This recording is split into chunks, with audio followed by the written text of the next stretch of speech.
जी बिस्मिल्लाहिर्रहमानिर्रहीम अस्सलाम वालेकुम dear students. I am Shakila Majeed. आज हम स्टार्ट करते हैं फर्स्ट ईयर मैथमेटिक्स का chapter number 10 which is trigonometric identities. ठीक है, ये इसका मतलब क्या है? ट्रिग्नोमेट्री जो है बेसिकली आपको पता है कि फर्स्ट ईयर वो आपने मैट्रिक में भी पहले जो है इसका एक चैप्टर पढ़ा है, लेकिन जो है बेसिकली यहाँ से फर्स्ट ईयर से स्टार्ट हो रही है, इसके 9 चैप्टर से और आगे ऑनवर्ड जाती है 13 चैप्टर तक। तो आज हम जो है चैप्टर नंबर 10 इसमें ट्रिग्नोमेट्रिक आइडेंटिटीज़ को स्टडी करने लगे हैं।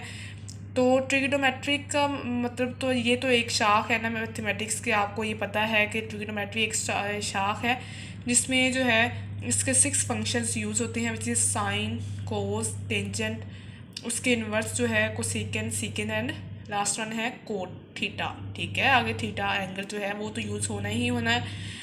तो यहाँ पे ट्रिग्नोमेट्रिक आइडेंटिटीज़ को आज हम स्टडी करने लगे हैं। What is trigonometric identities? Identities का मतलब क्या होता है? शनाख्त।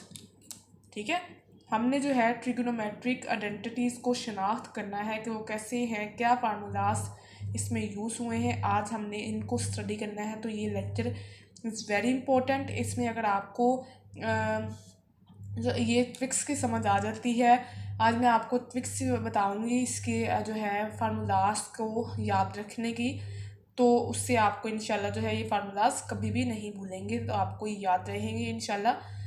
तो ये बेसिक्स है, आपने इनको बहुत ध्यान से समझना है। तो हम आप स्टार्ट करने लगे हैं फंडामेंटल लॉ ऑफ ट्रिग्नोमेट्री। यहाँ पे मैं लिख देती हूँ शनाख्त करना। ठीक है ना, शनाख्त करना। ठीक है, शनाख्त करना। ठीक है, ट्रिग्नोमेट्रिक आइडेंटिटीज़ को, ट्रिग्नोमेट्री को हमने शनाख्त करना है बेसिकली।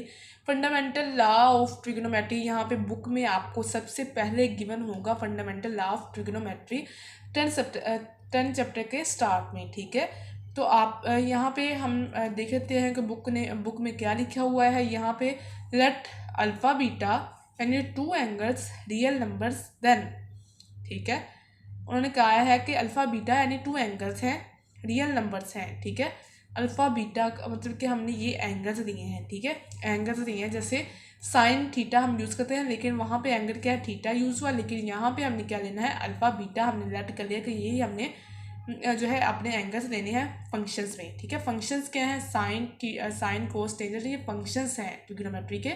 ये रिप्रेजेंट करने के, ट्रिग्नोमेट्री को रिप्रेजेंट करने के फंक्शंस है। और आगे जो है वो एंगल्स थीटा, अल्फ़ा, बीटा, ये सारे क्या है? एंगल्स हैं। ठीक है, आपने जो है इसको कंफ्यूज नहीं होना कि फंक्शन कौन सा है और एंगल कौन सा है।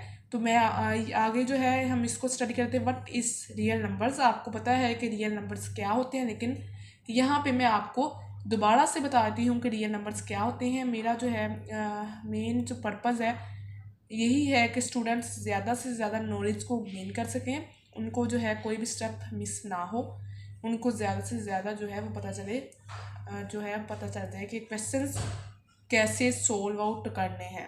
ठीक है, अब हम इसको पढ़ लेते हैं। What are real numbers in mathematics? Real numbers क्या होते हैं? ठीक है, a number whose square is either positive or zero is called a real number। For example, अगर हमारे पास एक नंबर है, कोई भी नंबर है मैथमेटिक्स का, जैसे -2, -8, हमें जो वैल्यूज़ होती हैं वो होती हैं माइनस में गिवन होती हैं। उसके बाद जो है पॉइंट्स में होती हैं, जिनको हम देख के कन्फ्यूज़ हो जाते हैं। नंबर्स को देख के हम कंफ्यूज नहीं होते। फॉर एग्जांपल 2, 3, 4 अगर आपको वैल्यू दी हुई है तो आप उसको देख के कंफ्यूज नहीं होंगे। अगर आपको -4 दिया हुआ है, माइनस जो है 399 दिया हुआ है, तो आप बहुत कंफ्यूज हो जाते हैं कि कैसे इसका रियल नंबर कैसे चेक करना कि रियल नंबर है या नहीं है। ठीक है, तो आपने क्या करना है कि सबसे पहले यहाँ पे आपने जो भी वैल्यू, जो भी नंबर दिया हुआ होगा, गिवन होगा, उसको आपने क्या करना है? उसका स्क्वायर ले लेना है।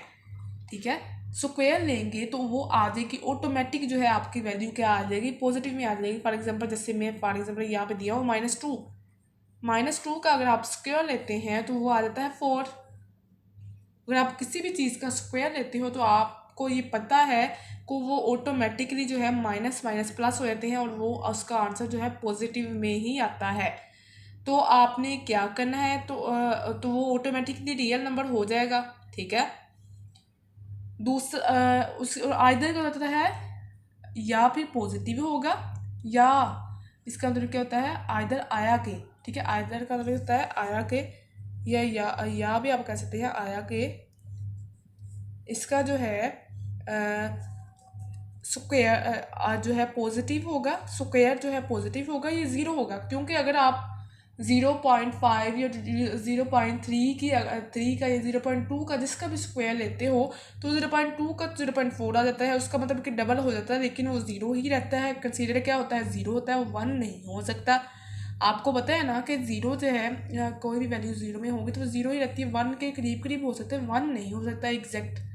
तो उन्होंने कहा है कि आप अगर किसी भी नंबर का जो स्क्वायर लेते हो तो वो पॉजिटिव हो सकता है और ज़ीरो हो सकता है, वो या पॉजिटिव हो सकता है, ज़ीरो हो सकता है, नेगेटिव नहीं हो सकता, ये आपने याद रखना है।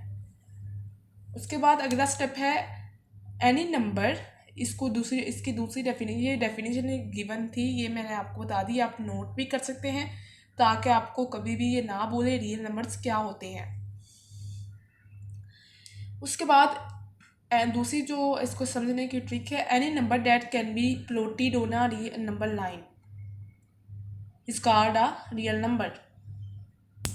फॉर एग्जांपल, आपको पता है कि कोई भी नंबर जो है, अगर आपको पॉइंट्स में दिया हुआ है, नेगेटिव में दिया हुआ है, पॉजिटिव में दिया हुआ है, वो सब जो है वो नंबर लाइन पे प्लॉट हो जाते हैं। अगर कोई भी नंबर आपका नंबर लाइन पे प्लॉट हो जाता है, अगर आपका स्क्वायर में दिया हुआ, अगर आपका अंडर रूट में दिया हुआ है, फॉर एग्जांपल अगर आपका वो स्क्वायर रूट में वैल्यू दी हुई है, तो आपने स्क्वायर रूट में उसकी वैल्यू निकाल के, तो आपने अगर इसकी वैल्यू जो आती है, फॉर एग्जांपल जैसे अंडर रूट 2 की ये मैं लिखी हुई है वैल्यू विच इज़ 1.414, तो ये स्क्वायर रूट का हटा के हमने उसकी वैल्यू निकाल के कैलकुलेटर से या फिर हमने वैसे सोल्व आउट करके निकाली है, तो वो हम इसको इजीली जो है 1.414 को जो है 1.4 को यहाँ पे हम इजीली प्लॉट कर सकते हैं, ठीक है। तो ये क्या होगा, एक रियल नंबर है, ठीक है। कोई भी जो नंबर होगा ना मैथमेटिक्स में, वो रियल नंबर ही होता है, ठीक है। Every number is a real number, ठीक है।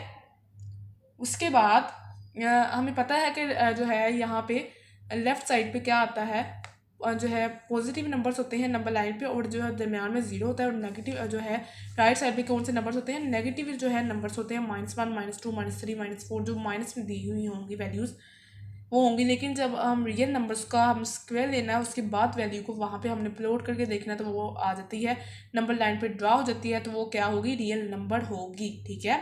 उसके बाद हमें पता है कि पाई की वैल्यू होती है 3.14 विच इज़ इक्वल टू 22/7। 22/7 को अगर हम डिवाइड करते हैं तो वो चीज़ इक्वल टू 3.14 अप्रोक्सीमेटली इसके इक्वल आती है पाई की वैल्यू। लेकिन अगर हम एंगल में चेक करें इसकी वैल्यू, तो which is pi is equal to, तो इसके इक्वल आती है 180 डिग्री के इक्वल होते हैं, इसका एंगल होता है पाई इज़ इक्वल टू 180 डिग्री। लेकिन अगर हम वैसे देखें इसकी वैल्यू, तो इन जनरल तो वो होती है 3.14 या इज़ इक्वल टू 3.14 या इज़ इक्वल टू 22/7 होती है, ठीक है। उसके बाद हम देख लेते हैं कि रियल नंबर्स का ट्रिग्नोमेट्री में क्या है, बेसिकली रूल क्या है, क्या इसकी ज़रूरत ट्रिग्नोमेट्री में फंक्शंस के साथ क्या पढ़ी, तो वो ये पढ़ी है, आपको देख सकते हैं कि डबल एंगल आइडेंटिटीज़ में भी यहाँ पे 2 यूज़ हुआ है, ट्रिपल एंगल आइडेंटिटीज़ में भी यहाँ पे 3 यूज़ हुआ है विच इज़ रियल नंबर, ठीक है। उन्होंने ये बताया है कि मैथमेटिक्स में नंबर्स का ट्रिग्नोमेट्री के साथ क्या रिलेशनशिप है। आई होप कि आपको समझ आ रही है कि क्या जो है रियल नंबर्स का ट्रिग्नोमेट्री के साथ क्या रिलेशनशिप है, ठीक है। हम यहाँ पे आज 3 जो है आइडेंटिटीज़ को स्टडी करेंगे which is double angle identities, triple angle identities, last one क्या है, हाफ एंगल आइडेंटिटीज़, ठीक है। सबसे पहले डबल एंगल आइडेंटिटीज़, डबल से ही हमें पता चल रहा है कि डबल का मतलब है 2, डबल का मतलब क्या है 2, और एंगल का मतलब क्या है, उसके साथ जो एंगल, अगर उन्होंने बताया है, उन्होंने कहा है कि लेट करें अल्फ़ा बीटा यानी 2 एंगल्स, अगर हमारे पास एक फंक्शन है तो हमने जो है एक ही एंगल लगाना है विच इज़ अल्फ़ा। और अगर हमारे पास दो फंक्शंस हैं तो हमने कौन से दो एंगल्स लगाने हैं विच इज़ अल्फ़ा बीटा। ठीक है, अगर हमारे पास एक फंक्शन है फॉर एग्जाम्पल जैसे साइन टू अल्फ़ा, इसका अगर हमने आगे फार्मूला लिखना है तो लेकिन यहाँ पे तो साइन टू अल्फ़ा एक ही एंगल यूज़ हो रहा है, तो यहाँ पे हमने एक ही जो है अल्फ़ा लगाया है विच इज़ क्योंकि यहाँ पे एक एंगल यूज़ हो रहा है। और आगे अगर हमने इसका फार्मूला लिखा है डबल एंगल आइडेंटिटीज़ में तो क्या आता है, तो यहाँ पर two sine alpha cos beta आता है। तो हमने दो जो है दोनों आपस में प्रोडक्ट हो रहे हैं, मल्टीप्लाई हो रहे हैं। तो यहाँ पे फिर बीटा दूसरे फंक्शन के साथ क्या आया है, बीटा है वहाँ पे जो है ये नहीं हो सकता कि two sine alpha cos alpha आ जाए, ये तो गलत हो जाएगा। ठीक है, आई होप कि आपको अल्फ़ा बीटा की भी समझ आ गई है और रियल नंबर्स की भी समझ आ गई है, और रियल नंबर्स का जो है ट्रिग्नोमेट्री के साथ क्या रिलेशनशिप है वो भी मैं आपको समझ आ गई कि क्या रिलेशनशिप है। ठीक है, उसके बाद हम स्टडी करने लगे हैं डबल एंगल आइडेंटिटीज़ को। तो यहाँ पे सबसे पहले हम ले लेते हैं साइन टू अल्फ़ा, फिर कोस टू अल्फ़ा की वैल्यू से निकालेंगे, फिर टेंजेंट टू अल्फ़ा की। अगर आपको इसके इन्वर्स की वैल्यू की ज़रूरत पड़ती है, फॉर एग्जांपल कुछ सेकेंड टू अल्फ़ा के अगर आपको उन्होंने क्वेश्चन में दिया गिवन है कि आपने कुछ सेकेंड टू अल्फ़ा की वैल्यू निकालनी है, तो वो फिर आप 1/sin टू अल्फ़ा लिख के उसकी वैल्यू जो है वो निकाल सकते हैं इजीली सोल्व आउट करके। तो वो आप ऊपर ले जाके तो वो हो जाता है, सोल्व हो जाता है क्वेश्चन हमारा। ठीक है, तो हमने जो है इसी वजह से यहाँ पे ओनली जो है 3 फंक्शंस की वैल्यू जो है डबल एंगल्स की पढ़नी है, सब एंगल्स की, ताकि जो है वो आपको अच्छे से याद हो जाए। वो कैसे याद करनी है, वो साइन टू अल्फ़ा सबसे पहले आ जाता है। तो आपने क्या करना है, टू जो है ये जो टू है ये आपने पहले लिख देना है। ठीक है, उसके बाद क्या आएगा, sine alpha which is this, क्योंकि आपको जो फंक्शन गिवन था विच इज़ साइन। ठीक है, टू आ जाएगा, उसके बाद साइन अल्फ़ा वही फंक्शन आ जाएगा, उसके बाद डॉट, उसके बाद कोस बीटा आएगा। ये साइन का फार्मूला है साइन टू अल्फ़ा का। ठीक है, अगर बेटा अगर आप जो है रोज़ इस फार्मूलाज को स्टडी करेंगे, रोज़ रोज़ इसको चेक करेंगे, इसको देखते रहेंगे ना, उसको अपनी नज़र से गुजारते रहेंगे, डेली जो है उठ के आपने फर्स्ट जो है काम यही करना है। अगर आपका कुछ लेसन याद करने वाला पड़ा हुआ है तो आप सुबह जल्दी उठते हैं तो आपने जो है सबसे पहले इन फार्मूलाज को देखना है गौर से कि क्या उसके इक्वल टू किसके आ रहा है। तो आपको इंशाल्लाह जो है एग्ज़ाम तक और इंशाल्लाह सारी ज़िंदगी नहीं भूलेंगे कि आपने अगर देखनी है 2 मंथ भी अगर आपने देखे हैं, 1 मंथ भी देखा है, तो आपको ये फार्मूलाज नहीं भूल सकते। ठीक है, ये हमें हमारी जो है टीचर ने बताया था कि आप बेटा हर रोज़ जो है इन्हें आपने देखना है। तो मैं आपको आगे ये बता रही हूँ कि आपने इनको हर रोज़ देखना है, तो हमें भी ये नहीं भूले। ठीक है, कोस टू अल्फ़ा की जो है वो एंगल क्या होता है, कोस टू अल्फ़ा के एंगल 3 होते हैं। ठीक है, उनको आगे उनके जो है आइडेंटिटीज़ उनके फार्मूलाज 3 होते हैं, सॉरी एंगल्स 3 नहीं होते, यहाँ पे फार्मूलाज 3 होते हैं विच इज़ 3। इनको सबको याद करने की ट्रिक क्या है, वो आपने क्या करना है, फंक्शन आपको दिया हुआ है कोस टू अल्फ़ा का टोटली जो है डिफरेंट होता है साइन टू अल्फ़ा से। ठीक है, ये आपने याद रखनी है बात। उसके बाद पहला फंक्शन आ जाता है कोस का स्केयर अल्फ़ा माइनस साइन का स्केयर अल्फ़ा। ये आपने एज इट इज़ याद रखना है। पहले आपका फंक्शन कोस टू अल्फ़ा में दिया हुआ है तो आपने कोस टू अल्फ़ा कोस का स्केयर अल्फ़ा लिखना है, बाद में अगली वैल्यू लिखनी है विच इज़ साइन। लेकिन साइन में क्या थी, पहला फंक्शन साइन लिखना था, बाद में अगला फंक्शन कोस होता है तो वो फिर कोस लिखना था। लेकिन यहाँ पे हम फार्मूला ही कोस का लिख रहे हैं तो हमने कोस का पहले लिखना है, बाद में माइनस लगा के साइन का स्केयर अल्फ़ा आएगा, अगला फंक्शन आएगा। दूसरा फार्मूला क्या है इसका, आपने स्टार्टिंग में 2 लगा देना है, क्योंकि ये 2 जो होता है ये स्टार्ट में आ जाता है, फार्मूले के स्टार्ट में आ जाता है। ठीक है, 2 पहले लगा दिया, उसके बाद वही फंक्शन, ये जो पहले वाला फार्मूला था इसमें कोस का स्केयर अल्फ़ा आ गया है ना, 2 साथ आ गया है तो फिर -1 आएगा। ये फार्मूला अगर आप आगे 2 कोस का स्केयर अल्फ़ा माइनस साइन का स्केयर अल्फ़ा लिखते हैं तो वो गलत हो जाता है, क्योंकि ये 2 मरतबा तो यही आ गया तो फिर आपको आगे ज़रूरत नहीं पड़ती। ठीक है, उसके बाद अगर आप स्टार्टिंग में कोस का स्केयर अल्फ़ा की जगह 1 लिख लेते हैं तो फिर आगे माइनस यहाँ पे साइन का स्केयर अल्फ़ा के साथ आपको 2 लगाना पड़ेगा, तो ये फार्मूला इस तरह बन जाता है। ठीक है, इसी फार्मूला से आपको फर्स्ट वाले फार्मूला से आगे आपको दोनों फार्मूलाज बन जाते हैं। उसके बाद लास्ट वन आ जाता है tangent 2 alpha which is equal to 2 tangent alpha over 1 minus tangent का स्क्वायर अल्फ़ा। ठीक है, वो कैसे अब आता है, टू आपने ऐसे लिख देना एज इट इज़। टू जो है ये वाला स्टार्टिंग में लिख देना है, tangent alpha divided by 1 minus tangent का स्क्वायर अल्फ़ा। ये टेंजेंट का थोड़ा सा फार्मूला जो होता है ना, वो सब जो है तीनों फार्मूलाज आपको लग रहे हैं कि तीनों जो है वो डिफरेंट है, लेकिन जो है टेंजेंट का फार्मूला टोटली डिफरेंट होता है। ये आपने बेटा जी याद रखना है, क्योंकि टेंजेंट का आपको पता है कि ये डिवीजन में वैसे भी अगर चेक करें tangent sine theta cos theta, tangent theta is equal to होता है साइन थीटा और कोस थीटा, तो वो फिर आपका ये डिवाइड में ही इसका मतलब कि डिवीजन में ही इसका फार्मूला मोस्टली आ रहा होता है। ठीक है, आई होप कि आपको ये ट्रिक का पता चल गया है कि आपने किस तरह ये इसको याद रखना है। ठीक है, अब हम अगले जो है एंगल की बात करते हैं which is triple angle identities. Triple का मतलब है 3, विच इज़ ट्रिपल का मतलब जो है यहाँ पे हमने पहले डबल का पढ़ा है। डबल का मतलब भी आपको पता चल रहा है कि डबल का मतलब क्या होता है 2 एंड ट्रिपल का मतलब क्या होता है 3, विच इज़ 3। ठीक है, और एंगल आ गया ट्रिपल एंगल, तो इसके मतलब 3 अल्फ़ा हमने इसमें यूज़ करना है। इन फंक्शंस के साथ क्या लगाना है 3 अल्फ़ा लगाना है, यहाँ पे अल्फ़ा ओनली नहीं आना, ट्रिपल एंगल में 3 अल्फ़ा आना है। अब आपने वैसे ही इसको करना है कि 3 स्टार्टिंग में आ जाएगा साइन अल्फ़ा -4, जिसके साथ 4 होगा उसके साथ जो आगे एंगल होगा उसके क्यूब आएगा, ये आपने याद रखना है। ट्रिपल में ऐसे ही होता है, ट्रिपल में ऐसा नहीं होता कि अगर आपका फंक्शन साइन में दिया हुआ है तो उसका आगे जो है इज इक्वल टू के बाद जो है वो आएगा वो कोस भी आएगा साथ, ऐसा नहीं होता। ट्रिपल में जो है ट्रिपल एंगल आइडेंटिटीज़ में ऐसा होता है कि जो आपका फंक्शन साइन में अगर दिया हुआ है तो आगे अगर आपका जितना भी अगर 3 वैल्यूज़ यहाँ पे 2 आ रही हैं 3 आ रही हैं तो वो जो है फंक्शन वही रहता है, मतलब कि साइन है तो दोनों के साथ साइन ही यूज़ होता है। ठीक है, और अगर कोस है तो कोस ही यूज़ होता है और टेंजेंट है तो टेंजेंट ही यूज़ होता है। ठीक है, सब फंक्शंस के साथ। ठीक है, फंक्शन कहाँ पे चेंज होता है,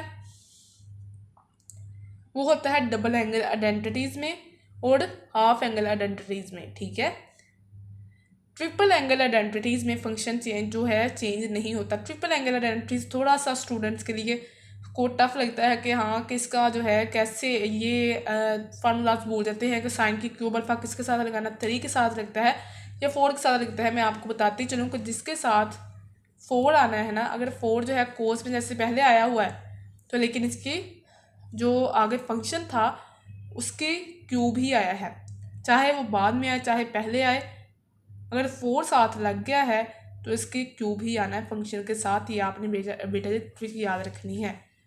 ठीक है, उसके बाद आपने कोस के क्यूब अल्फ़ा पे अब आ जाते वो 3 अल्फ़ा पे आए थे, क्यूब नहीं से कह सकते, ये 3 अल्फ़ा है।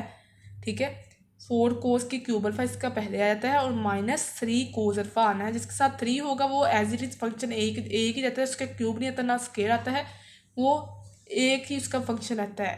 ठीक है, उसके बाद हम लास्ट रहता है टेंजेंट 3 अल्फ़ा, इसका क्या आंसर आना है 3 पहले आ जाना है, टेंजेंट अल्फ़ा माइनस टेंजेंट की क्यूब अल्फ़ा, यहाँ पे 4 नहीं यूज़ करना, वैसे ही माइनस टेंजेंट की cube alpha over 1 minus tangent का स्क्वायर अल्फ़ा।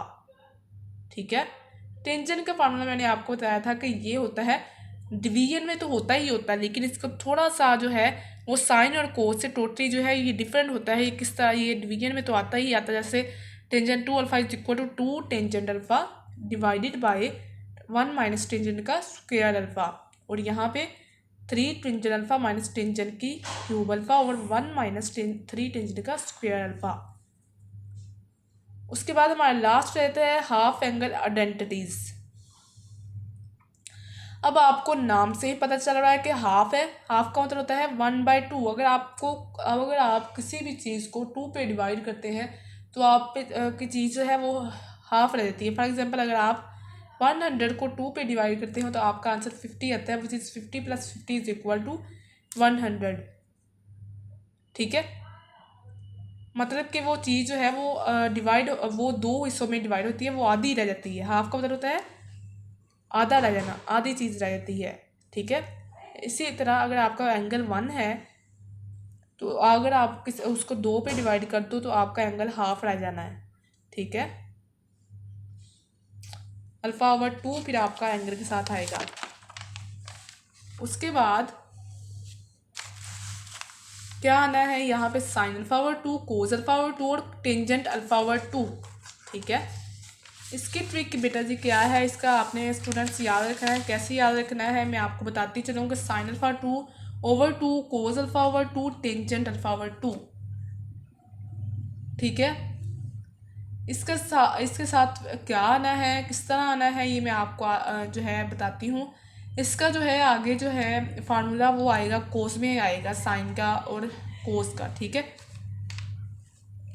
जैसे साइन का भी 1 माइनस कोस α/2 और कोस में क्या आना है 1 प्लस कोस α/2 आ जाना। प्लस और माइनस का इसमें थोड़ा सा होता है। और टेंजेंट का आपको पता है कि टेंजेंट जो है वो इक्वल टू साइन थीटा और कोस थीटा होता है। तो वो फिर आपने इस तरह लिखना है, इस तरह लिखते हैं। अगर आप इस फार्मूला के तहत देखें तो वो आना है 1 माइनस कोस अल्फा पहले ऊपर आ जाना है और 1 प्लस कोस अल्फा नीचे आ जाना है, विच इज़ पूरे का ये अंडर रूट आना है। ठीक है, या अगर आप अलग इन दोनों का अंडर रूट बताना चाह रहे हो, दोनों का फिर लेना है आपने। ठीक है, ऊपर भी लेना है और नीचे भी लेना है, न्यूमिनेटर में भी लेना है और डिनोमिनेटर में भी, दोनों में लेना है। उसके बाद आपने क्या करना है, ये डॉट्स का मैं बता दूं कि ये डॉट्स किस तरह आते हैं। अगर हमारे पास दो डॉट लगाने के बाद तीसरा डॉट नीचे कैसे लगाना है या तीसरा डॉट ऊपर कैसे लगाना है, ये मोस्टली स्टूडेंट्स यहाँ पे मिस्टेक करते हैं। मैं आपको बताती चलूँ कि यहाँ पे अगर आपको 2 डॉट लगाए हुए हैं तो तीसरा डॉट अगर आपने नीचे लगाना है तो इसका मतलब ये है कि अब वो फार्मूला पहले जो है बुक में गिवन है, वो आपको फार्मूला जो है ड्राइव हुआ मिला हुआ है, वो एज इट इज़ ही रहना है, उसमें आप कोई भी चेंजिंग नहीं कर सकते। फॉर एग्जांपल जैसे आपको पता है ये कॉमनली जो है वो यूज़ होता है, मैं आपको बता दूं जैसे a प्लस बी का whole square which is equal to किसके आता है, a का स्क्वायर प्लस b का स्क्वायर प्लस 2ab। ऐसे ही होता है ना कि हमारे पास ये, अगर मैं आपको कॉम्प्लेक्स सा भी लिख के दिखा देती हूँ, जैसे a³ माइनस b³ थोड़ा सा लगता है, थोड़ा सा मुश्किल लगता है स्टूडेंट्स को, तो वो मैंने नहीं लिखा, ये सिंपल सा लिख दिया है। ये आपको पता है कि ये फार्मूला जो है ये बुक में गिवन है, इसके साथ आपने